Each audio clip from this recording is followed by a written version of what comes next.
guys, welcome back to another episode on my podcast. Today I am going to talk about the journey, right? And self-love and how that leads to union in a partnership if that is what you desire. And this is my personal take on it. This is not something that I'm saying is facts or everybody has to do, but this is just my personal belief system and what Spirit has shown me and downloads.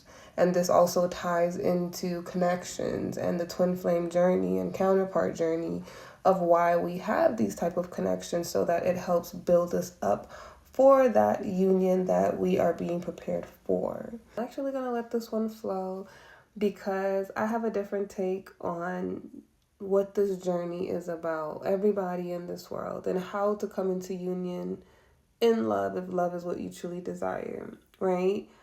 I truly believe that we're here to experience ourselves. Relationships teach us about who we are, right? Specifically in romance. Friendships do too. And the more you journey, the more you change. You're supposed to evolve and change. Your mindset is supposed to change. So the things that you were taught from your parents, you're not going to agree with everything that they instilled in you.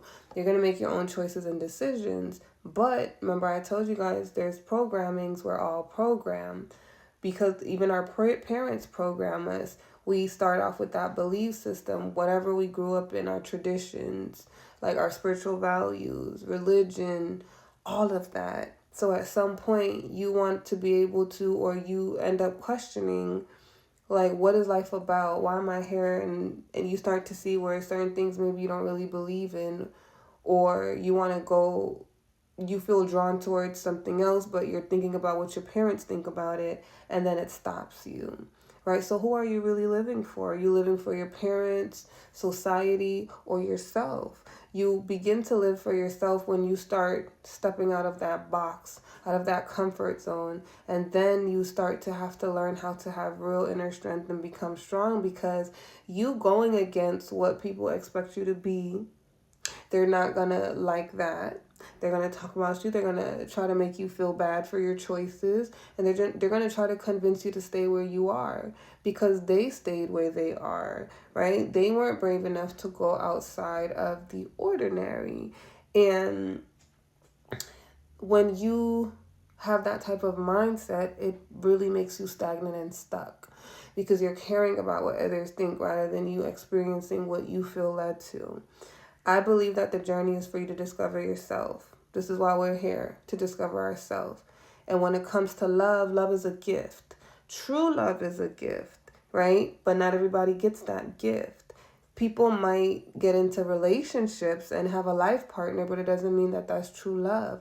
Many people are in relationships that are stale, boring as fuck, and it's for the image, right? Because they get attention off of looking good together, or they get attention off of looking like they are this beautiful power couple.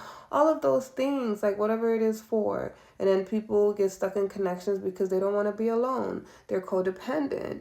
It's so many different reasons to why, but majority of the world does not experience true love because true love is harder to attain. My eyes started itching. True love is harder to attain, and it's harder to attain because in order to experience true love, you first must love yourself. You first must love yourself, and this is what the journey is about, self-love. So as you love yourself and you go into the world and you experience the world, you develop and you change, right? You change from who you thought you was or the things you thought you wanted. And you seeing more of the world, you meet people. And each time you choose yourself, right, when you get into connections and people want to control you, people don't understand you, they're judging you, it starts off nice and then it doesn't feel good. Choose yourself, walk away. When you walk away, then you tap into a newer version of yourself because there's things that you no longer will accept, right? Because you don't like how it makes you feel. You don't like the way you've been treated. Because more and more you learn your worth. So then you enter another connection and it's the same thing. Some things change, but then there's some things that are still the same. And you choose yourself and it goes on and it goes on and it goes on. So either you repeat the lessons if you don't learn them in these relationships, connections, or you outgrow them and you call in something new and better.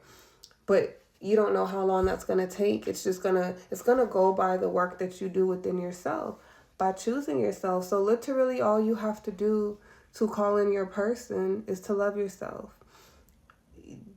When you call in people, you're calling in the same energy as you.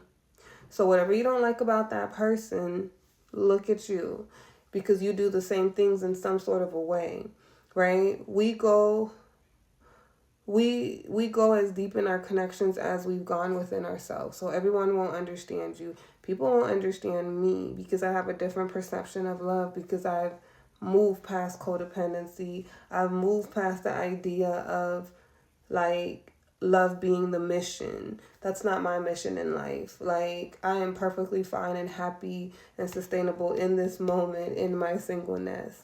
The only thing I want is to fuck, okay? That's the only need that I have in this moment, and I don't want a toy to do it. Like, I want a real life body, and I want someone who's on the same vibration as me, and I want someone who has an understanding with that. And this is not a petition for y'all to hit me up in my DMs, okay? Because I'll manifest it. The universe gonna send the person that I need to get the job done. But I don't have attachments to an outcome or feeling like every person I meet is the one, right? It's like I'm enjoying myself and my singleness. And for me personally, I'm someone who has so much work to do in this world, in this lifetime, because I talk a lot. That's one of the things that I do. But there's a lot of other things that I am really good at doing and that I am developing. And when you're in a partnership, that takes away from that, because you have to focus on someone else. You have to focus on their needs and their wants and their emotions. And most people are not a vibrational match for each other in its wholeness, because certain things are missing. You might have great sexual energy. You might have an emotional bond. Those are the two that tend to keep people hooked in connections, is the emotional bond and the sexual chemistry. But most people don't look at the bigger picture, and most people don't have stability within themselves, so the connection isn't grounded, because they're looking for you to provide something for them that they need to provide for themselves. So I believe the perfect dynamic of a connection is two whole people, not two halves, but two people being whole on their own and then coming together, because you know who you are and you've gotten to the place in yourself where you know love is a choice. We don't fall in love. We fall in love when we don't choose to love. When you fall in love, that's saying you walked into something blindly and it hits you. When you choose to love, is that you see this person as a partner that you want to commit to. You feel that you are compatible in every area, right? In your love language, because you can communicate effectively with one another. That's important when there's an argument, when there's fights.